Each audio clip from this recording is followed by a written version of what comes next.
Hello dear students. So in our last session we had started with this separating technique in the chapter 2. We had studied the two separating technique, that is evaporation, where we eliminated the solvent and we extracted the solute out of it. And the second separating technique that we covered is centrifugation, where due to the action of the centrifugal force, the particles which are heavier were subjected to lower part of the mixture, and the particles which are subjected to lighter mass were floating. And then we covered the third separation technique, where we separated out the immiscible liquid using the separatory funnel. In separatory funnel, the principle used was based upon the density. The more denser liquid, when subjected to shaking, settled at the bottom, while the liquid which is less denser would float at the top. Now we are going to see another separating technique in today's session. So dear student, what comes to your mind after you see this picture? So today you will have a doubt in your mind, like why we are having this colorful picture on the screen and we are about to study something about the separating technique. That how can we relate with it? Yes, this is a live show, you can say that, or you can say an auditorium where you can see some of the singers are performing, and there are these halogen lights and there is this smoke. Now, how this smoke or fog is being produced on live stages or in this auditorium hall? If we get this concept, then we will be getting an idea about our new separating technique that we are going to see today.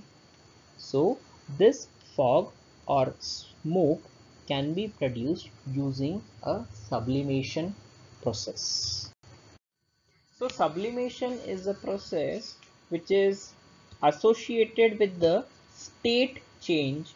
State change we have studied in the first chapter. There are three states of matter, that is solid, liquid and gas.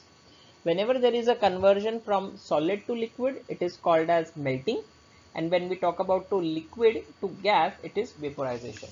To a common knowledge, we always understand that whenever a solid is subjected to heating, it will shortly will go first into the liquid state and then into the gaseous state through vaporization. But dear students, there are some of the substances we had studied in the first chapter are having a special or the characteristic property of sublimating. In sublimation, when this solid is subjected to heat or a temperature which is slightly higher than your room temperature, that is 298 Kelvin or 25 degrees Celsius, it directly gets converted into the gaseous state without coming into the liquid state, and this is called as sublimation. While the reverse process, that is from gaseous state to the solid state, is called as your deposition.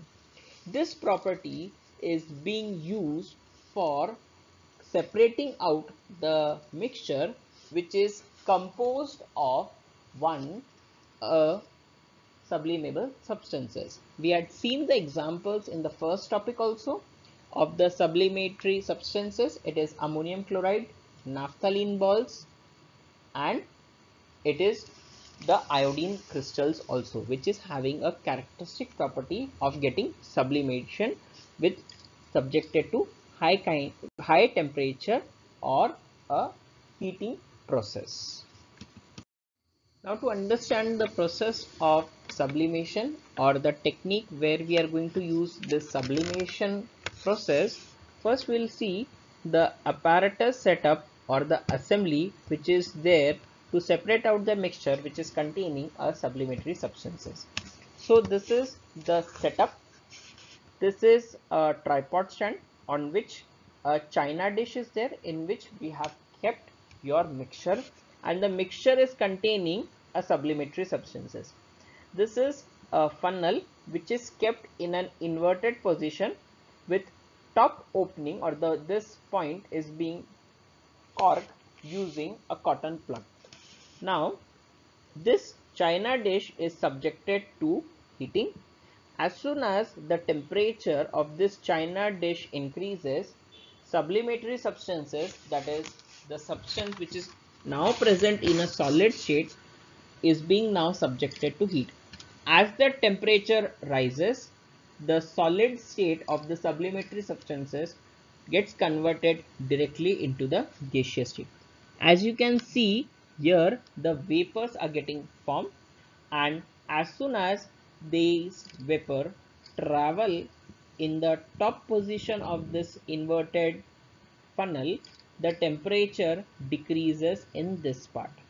As the temperature decreases in this part of the funnel, they get cooled down and they get deposited. As a result, the mixture which was having one of the sublimable substances gets entirely collected over this area which is cooler, and being corked over here, there is no chance the vapors of this sublimable substances can escape out. So the purpose of corking is to prevent the escape of the sublimable substances. Well, sublimation process is a qualitative and quantitative process both. Now what do you mean by qualitative and quantitative? When we talk about the qualitative process, that means we are able to distinguish and separate it out.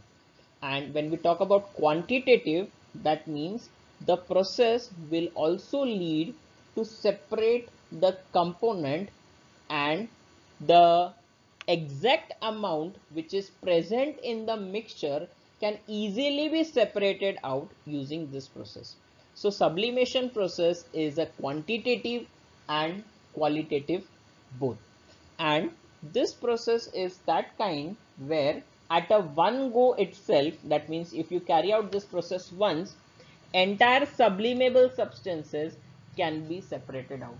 It is not like that, you have to repeat the process again and again. So if we talk about the examples where we come or we use the sublimation process are many, and we use the sublimation process in our day-to-day life also. But how can we use this in the lab level?